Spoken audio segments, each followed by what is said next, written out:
El estado mexicano de Michoacán se asfixiaba bajo el poder de un cártel, el llamado Cártel de los Caballeros Templarios. No dejaban trabajar a la gente, les quitaban la comida y hasta el último dinero que tenían. Quienes intentaban oponerse desaparecían sin dejar rastro. Y si más tarde se encontraban sus cuerpos, era solo para servir de escarmiento a los demás. Era una vida en constante miedo. Las autoridades guardaban silencio. Cansados de la impotencia y la traición, los habitantes de la región se encontraban al límite. Finalmente, el 24 de febrero de 2013, unos ganaderos normales que no eran militares ni policías arrestaron a decenas de miembros del cártel y los entregaron a la Fiscalía General.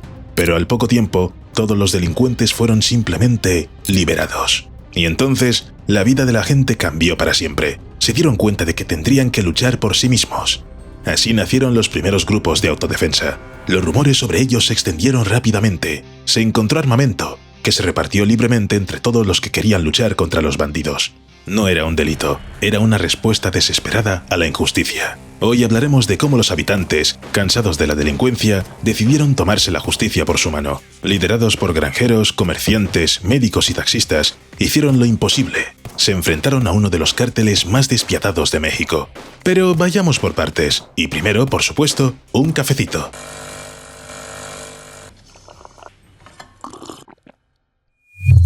Te recuerdo discretamente, si te sientes cohibido de hacer algo al final del vídeo, no te reprimas. Para empezar, cabe decir que la guerra entre los cárteles comenzó en México en 2006, y en el momento de la aparición de las milicias, ya se había cobrado la vida de más de 60.000 personas. Las milicias se convirtieron en la tercera fuerza en esta guerra porque simplemente no tenían otra opción. Michoacán no solo estaba oprimido, estaba aplastado. Los templarios campaban a sus anchas, quemaban coches, almacenes de madera, cobertizos donde se empaquetaba fruta e incluso camiones con los que intentaban sacarla.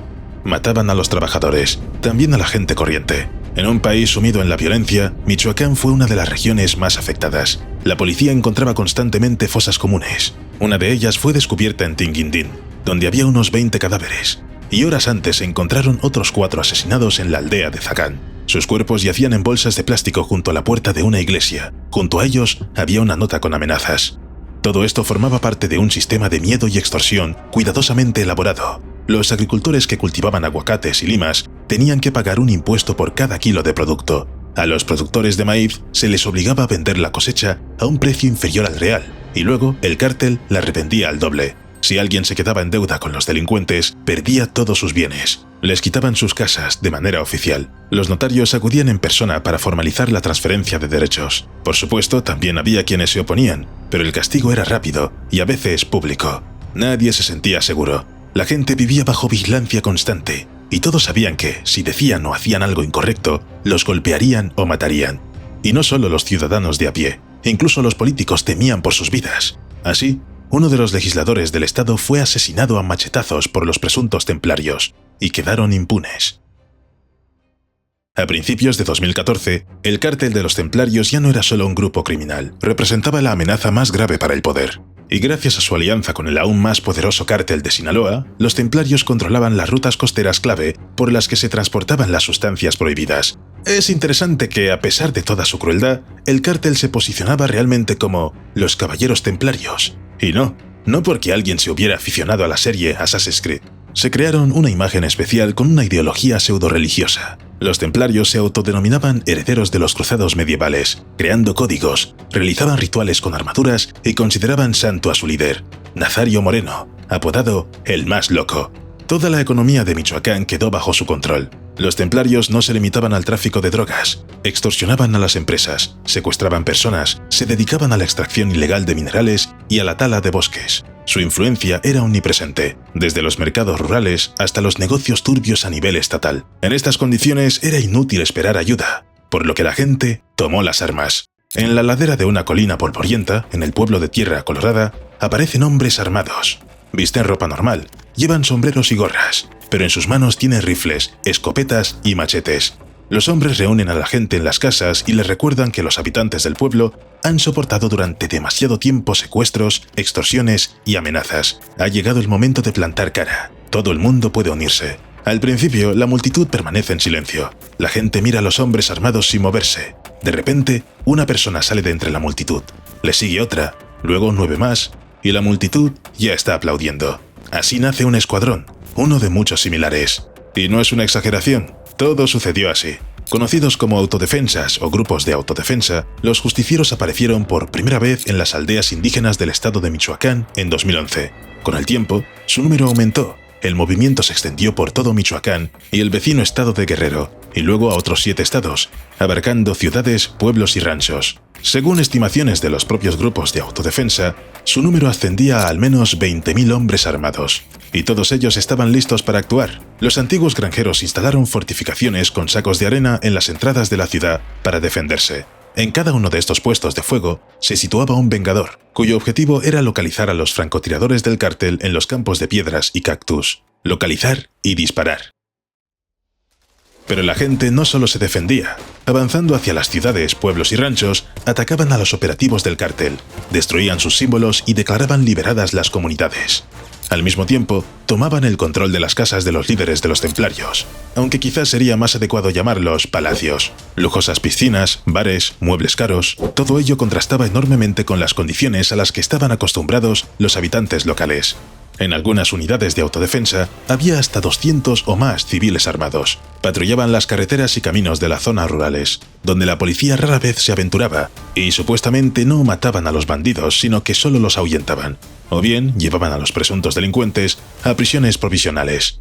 La mayoría de los detenidos fueron entregados a los fiscales del estado, pero algunos fueron víctimas de juicios públicos o murieron en tiroteos. Al principio esto provocó tensiones entre las milicias de autodefensa y la policía y el ejército, pero los autodefensas estaban convencidos de que habían hecho más segura la vida de la gente común. Muchos delincuentes abandonaron las ciudades y no regresaron. Además, los expertos en seguridad afirman que fueron precisamente las fuerzas de los justicieros las que ayudaron a contener la violencia en Michoacán. Por cierto, a pesar de que las milicias de autodefensa estaban formadas por gente común, tenían una estructura clara. Las células, formadas por unas 10 personas, estaban dirigidas por un coordinador. Estos coordinadores, a su vez, dependían de comandantes locales o regionales. Unos 30 comandantes formaban parte del consejo directivo, responsable de las principales decisiones y estrategias en Michoacán. También se les vio comunicándose por radio bidireccional y radio de onda corta. Se trata de la llamada gabacha, un receptor y transmisor de radio, y como también captaba las señales de los grupos enemigos, se utilizaba también para el reconocimiento. En cuanto al armamento, las autodefensas comenzaron con armas de fuego, carabinas y rifles calibre 22, pero poco a poco las autoridades comenzaron a confiscar armas de gran calibre, como M4, AKM, MP5, G3 y M60. Incluso se vio a milicianos con rifles de francotirador Barrett calibre 50. Todo esto se financió con donaciones de residentes y empresarios que decidieron apoyar a los justicieros en lugar de pagar al cártel. Parte de las armas se compraron en Estados Unidos y se introdujeron de contrabando en México, y otra parte se les quitó a los propios templarios. Con las habilidades era aún más fácil. Muchos granjeros habían aprendido a disparar en clubes de caza, y además, entre los justicieros había exsoldados del ejército mexicano que entrenaban al resto. Aunque los milicianos infringían claramente la ley, afirmaban que se habían visto obligados a tomar las armas porque el gobierno no era capaz de protegerlos. Sin embargo, los bandidos no tenían intención de rendirse. Respondieron con el asedio de las ciudades desde las afueras, incendiaron camiones y coches que intentaban huir y atacaron a personas que trabajaban en los bosques y en los ranchos. Las milicias de autodefensa no se quedaron atrás. Cuando los Vengadores de Tierra Caliente se rebelaron por primera vez, eran vulnerables a los templarios fuertemente armados y fueron acorralados en varias ciudades y pueblos. Se defendían con numerosas barricadas, vigiladas día y noche, y estaban armados con rifles de asalto. Pero poco a poco, el movimiento se fue extendiendo hasta que se produjo la ansiada ruptura. El equilibrio de fuerzas cambió radicalmente en 2014, cuando los Vengadores avanzaron hacia las ciudades clave de Parácuaro y Nueva Italia en enero y hacia Apatzingán en febrero. En gran medida, los milicianos debían su éxito a los propios templarios, que mantenían aterrorizados a sus comunidades. Cuanto más presionaban, más mataban y saqueaban, más gente tomaba las armas para resistir. Es interesante que grupos similares aparecieron periódicamente en México desde 1995 para combatir la delincuencia, pero ninguno de ellos alcanzó tanto éxito. Las milicias de justicieros que se levantaron en Tierra Caliente, en Michoacán, se convirtieron rápidamente en una fuerza más numerosa y mejor armada que todas sus predecesoras. En parte, esto se explica por el acceso a recursos de mayor calidad, armas, vehículos y medios de comunicación. Pero la razón principal era otra. Para sobrevivir en el enfrentamiento con uno de los cárteles más poderosos del país, estas personas tuvieron que convertirse en una fuerza organizada y capaz de combatir. A diferencia de las milicias del pasado, que luchaban contra células aisladas de pequeños grupos criminales, las milicias de autodefensa de Michoacán se enfrentaron de inmediato a los templarios, una organización dura y estructurada con gran influencia y un montón de armas. Nadie habría podido resistir solo. Si los Vengadores no se hubieran unido y armado con armas más eficaces, simplemente habrían sido aniquilados. Hubo otro factor que influyó en el éxito. Las tropas no se apresuraron a deponer las armas, porque eso significaba la muerte. No me malinterpretes, la mayoría de los combatientes no deseaban la guerra. Es más, soñaban con volver a su vida anterior, porque eran agricultores, ganaderos, rancheros, tenían tierras que cultivar, pero volver a la normalidad era solo un sueño mientras existían los templarios. Por eso, los llamamientos de las autoridades a deponer las armas fueron recibidos con desconfianza. Los que se rebelaron en Tierra Caliente lo tenían muy claro. Sin una protección real y estable por parte del Estado, desarmarse significaba rendirse ante el cártel, y el cártel no perdonaría a los Vengadores. Por eso, las milicias continuaron luchando, y durante años, el gobierno apenas intervino en la situación de la región. Solo en enero de 2014, el ejército, la marina y la policía federal comenzaron a actuar activamente. El objetivo inicial, desarmar a las milicias, se revisó rápidamente por razones obvias. Entonces se propuso otra opción. Las autoridades y las milicias debían unirse. En Michoacán se enviaron miles de soldados y policías, que encabezaron una nueva ofensiva contra los templarios, en la que también participaron los Vengadores. En pocas semanas, fueron detenidos más de 150 personas, entre ellas uno de los principales líderes, Dionisio Loya Plancarte, apodado El Tío. Lo encontraron en una casa, donde intentaba esconderse en un armario. En general, hablando con franqueza, la cooperación comenzó mucho antes de los acuerdos oficiales, ya que los soldados y la policía a menudo no interferían en las acciones de los Vengadores. Es más, a veces incluso les pasaban armas a la milicia. El desarme, si es que se llevaba a cabo, fue poco frecuente y bastante lento. Así que, la legalización de las milicias de autodefensa era solo cuestión de tiempo. Se firmó un acuerdo con uno de los líderes más conocidos del movimiento. Los combatientes podían unirse al cuerpo de policía rural, que ya estaba bajo control del ejército. Esta estructura existía en el país desde hacía mucho tiempo, como instrumento temporal para mantener el orden en zonas remotas. Y al parecer, el instrumento no resultó muy eficaz, pero solo hasta 2014. Según las nuevas normas, los justicieros debían proporcionar las listas de sus miembros al Ministerio de Defensa. Se les permitía conservar las armas, pero solo a condición de que estuvieran oficialmente registradas. Las autoridades subrayaron que los grupos se considerarían temporales y que el ejército ejercería el control sobre ellos. Algunos miembros de las milicias de autodefensa también tuvieron la oportunidad de incorporarse a las fuerzas policiales locales.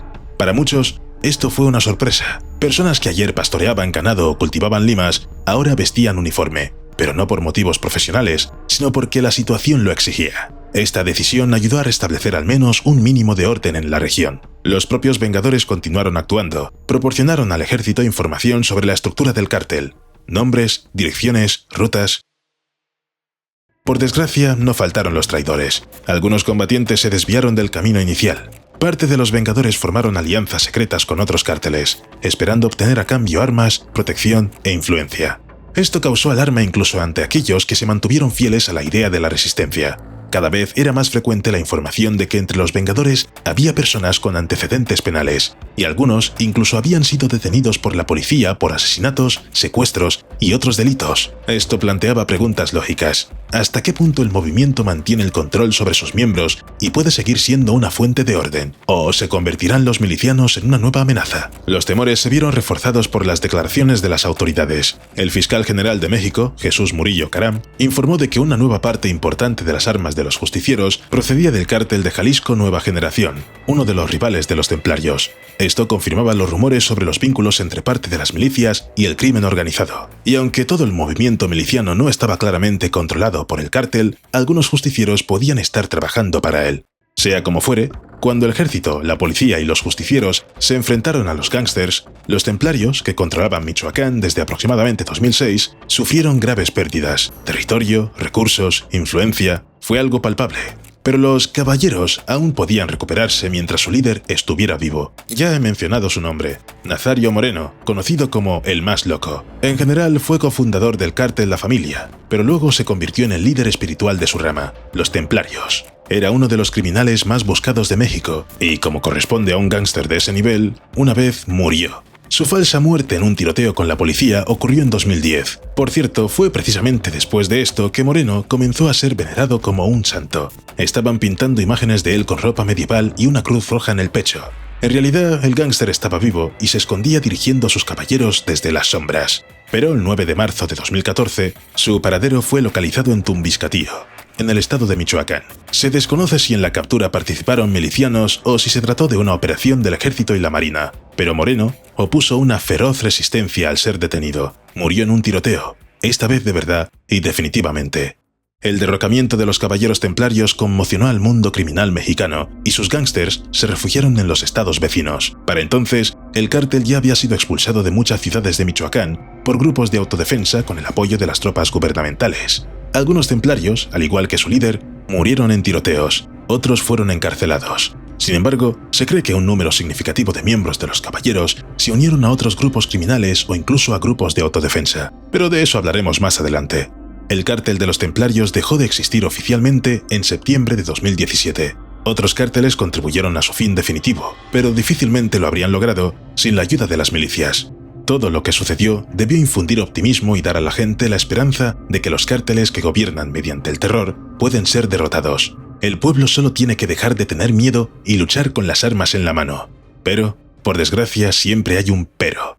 El cártel de los templarios fue derrotado, pero el problema del crimen organizado es que una banda siempre sustituye a otra. La destitución de los templarios abrió las puertas a la invasión de un grupo rival, el cártel de Jalisco Nueva Generación, CJNG, procedente del vecino estado de Jalisco. Sí, el mismo que supuestamente ayudaba a los milicianos con armas. El gobierno de Estados Unidos considera a este cártel uno de los grupos transnacionales más peligrosos del mundo. Ahora que los templarios ya no están, la influencia del CJNG se ha extendido a la escasamente poblada costa de Michoacán, encajada entre dos grandes puertos. Es un lugar ideal para el tráfico ilegal de cualquier tipo de mercancía, y el CJNG ha continuado con el negocio de los templarios. Sustancias prohibidas, minerales, nada nuevo. Pero, ¿qué hay de los autodefensas?, te preguntarás. Los grupos quedaron mancillados cuando se supo que muchos de los milicianos habían sido reclutados por delincuentes. Los mismos delincuentes contra los que los justicieros parecían tan decididos a luchar. Por eso, algunas unidades se transformaron en organizaciones criminales que siguen actuando hoy en día. Algunos, como ya he dicho,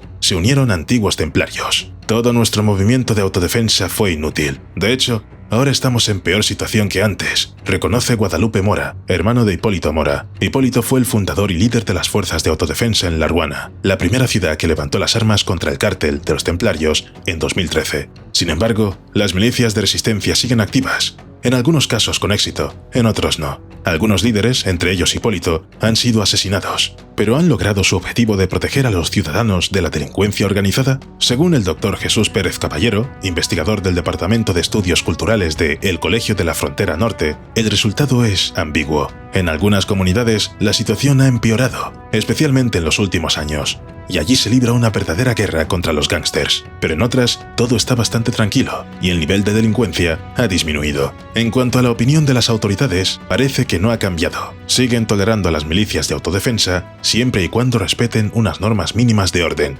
¿Me debes un like? ¡Hasta luego!